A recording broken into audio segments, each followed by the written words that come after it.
ไอ้หัวสามีทิมป้าน้องไปน้องเลี้ยงลูกอ่อนอายุ3 เดือนไปไอ้สุดเห็นใจจึงยืนมืออาสามาสาวไม่ห่างก่อนสายคนนั้นแม่นไผ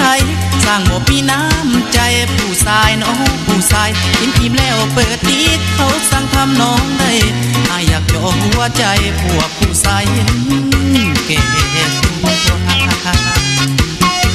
สาวไม่ห่างก่อนฟังไอ้ก่อนคนงามคำโลกบททอใบคำผู้ชายดีมีทุมไป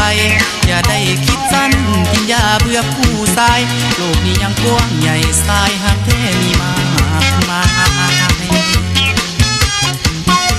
สาวไม่ห่างอ่อนยาขี้งอนนักขวัญใจผู้ชายต่างผู้ชายสายอยากอ้ายเป็นคนดีเชื่อเถิดนะน้องถ้าได้อ้ายเป็นสามีน้องคือผู้โชคดีป่านได้คำ2 กิโลขอสาบทสาบานถ้าอ้ายลวงตัวให้ป้าพาหัวให้เจ็บท้องตายไปทางเรืออ้ายพ่อขอบหายให้อ้ายพ่อแก่ใหญ่เรือลงจมวัน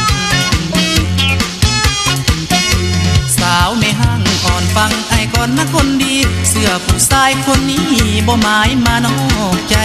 ถ้าอ้ายมาให้หลอกให้เป็นโลกตับใหญ่เวลาอ้ายตายไปให้เกิดเป็นขี้กระเดือน